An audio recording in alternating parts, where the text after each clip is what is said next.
Четырехсерийный фильм «Цыган» впервые оказался на экранах 18 августа 1980 года. Сериал мгновенно завоевал популярность в СССР, но слава не принесла исполнителей главных ролей удачи. 70-е годы многие поклонники считают периодом расцвета отечественного кино, и действительно, в то время выходило невероятное количество крепких картин, до сих пор не забытых зрителями. На таком мощном фоне из конкурентов четырехсерийная драма «Цыган» могла легко затеряться. Все-таки сюжетная линия довольно необычная, да и главную роль исполнял артист, который не мог похвастаться массовой популярностью. Вот только сама картина оказалась настолько сильной, что ее бурно обсуждали как советские домохозяйки, так и их мужья. Тут была и история любви, и эхо войны, и приличный накал страстей.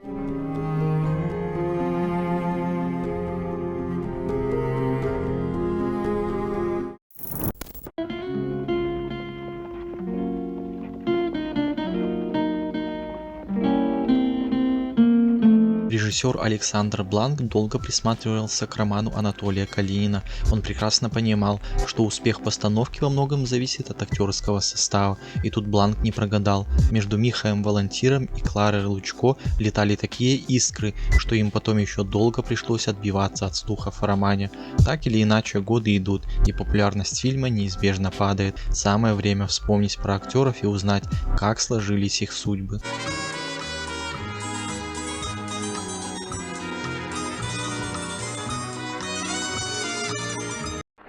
Будем справедливы и отметим, что на родине в Молдавии Волонтир еще в 60-е был звездой.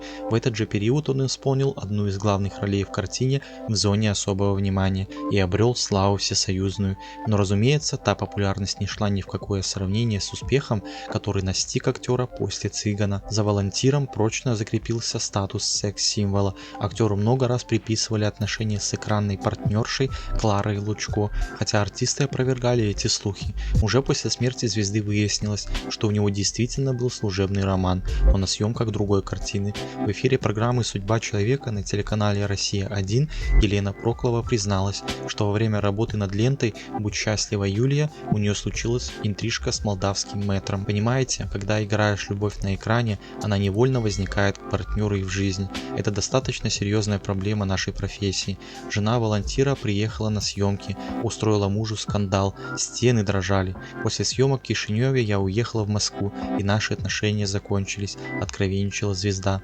Так или иначе, всю жизнь актер провел рядом с одной женщиной, артисткой Молдавского драматического театра Ефросинией Добын-де-Волонтир.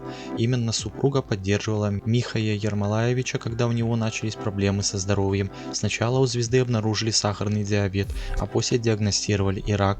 Близким Волонтира пришлось продать дачу и автомобиль, чтобы оплатить лечение. Последние месяцы жизни актер провел в больнице в Кишиневе. Он не мог вставать и самостоятельно двигаться, поэтому Ефросинья Алексеевна ни на минуту не отходила от постели мужа. 15 сентября 2015 года сердце знаменитого Будулая перестало биться.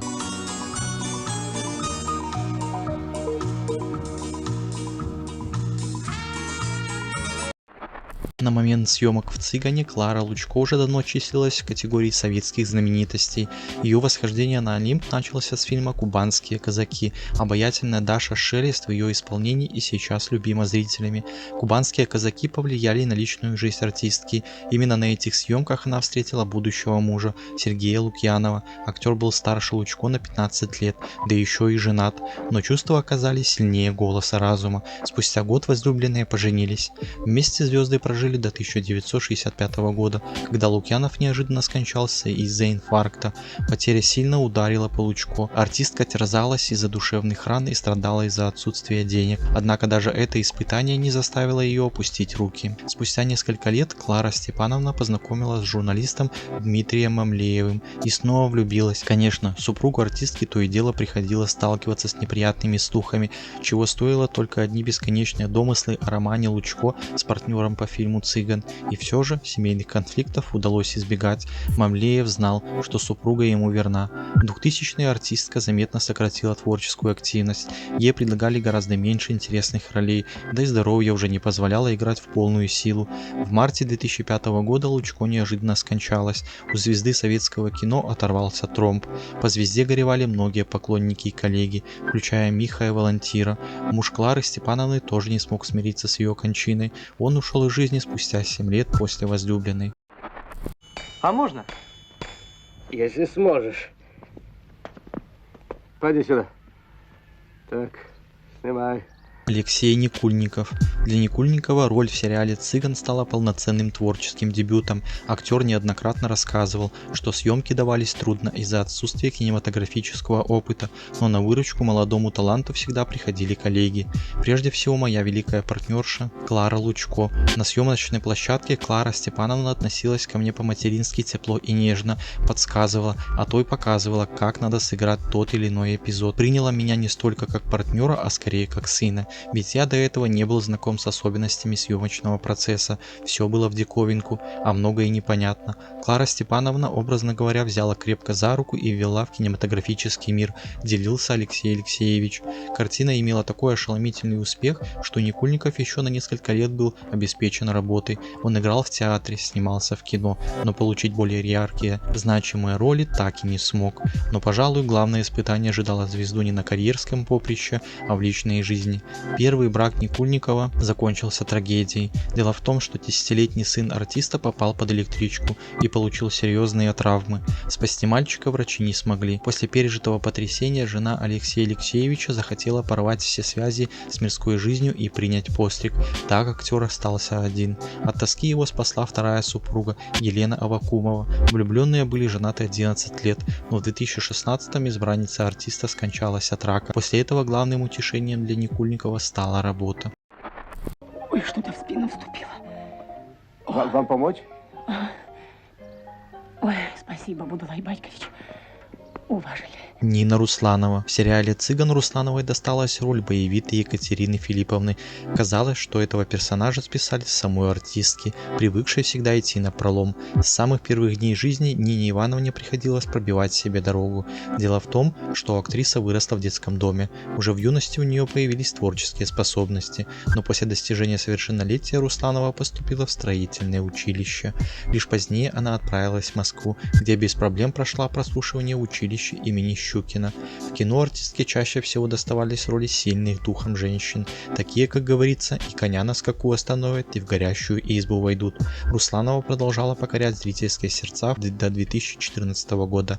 Тогда она сыграла последнюю роль в кино.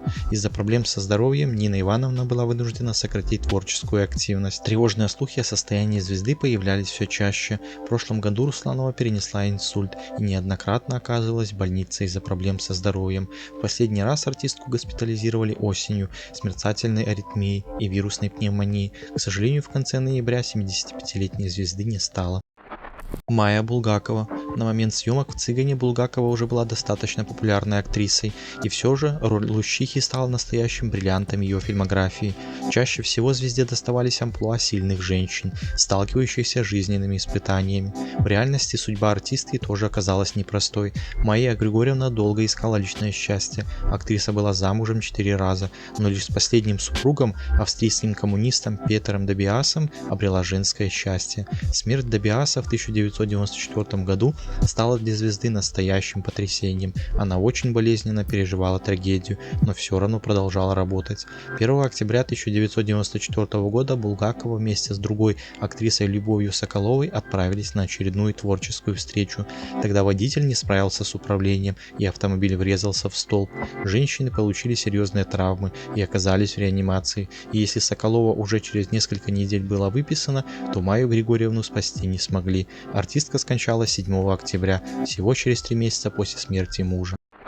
Матлюба Алимова. В сериале актрисе досталась очень яркая роль Насти. Конечно, зрители не догадывались, какой трудный путь пришлось пройти артистке ради работы в кино. Дело в том, что однажды Матлюбу Фурхатовну отчислили из ВГИКа за профнепригодность. Для юной артистки, с детства мечтавшей о съемках, это стало ударом. Когда прежний руководитель курса скончался, Алимовой вновь удалось попасть во ВГИК, где ее наставником стал Алексей Баталов. Мэтр-звезда всегда считала своим лучшим учителем.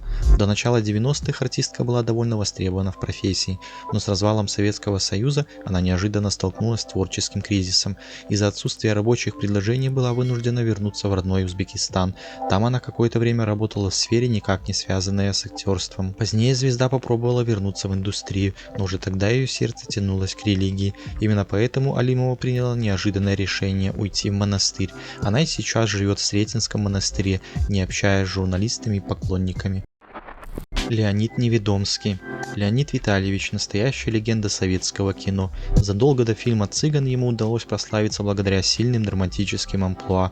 Артист не боялся экспериментировать, всегда выбирая интересные творческие предложения. В культовом проекте про Будулая ему досталась роль председателя колхоза Тимофея Ильича. Да, это был второй план, но актер все равно перетягивал на себя зрительское внимание. В дальнейшем Неведомский много играл в кино, а также успевал выступать на сцене родного драматического театра. Лишь в середине 2000-х актер стал снижать творческую активность. Причина проста. У него все чаще возникали проблемы со здоровьем. Леонид Витальевич то и дело оказывался в больницах, но продолжал стойчески бороться за жизнь. Актер скончался 3 июня 2018 года в возрасте 78 лет. Как рассказывала его супруга в эфире программы «Ты не поверишь» на НТВ, близкие успели проститься с Леонидом Витальевичем. Он умер дома, мужественно очень. Я у него спросила: «Леня, я вызываю скорую». Он сказал: «Вызывай». Скорая приезжала дважды. Он больше всего на свете любил дом и успел попрощаться с внуками, повидаться, сказать им и своей дочери Полине, какие они прекрасные, призналась супруга артиста. Звезду советского кино похоронили на Литераторских мостах. Теперь вдова актера посвящает жизнь сохранению памяти о муже.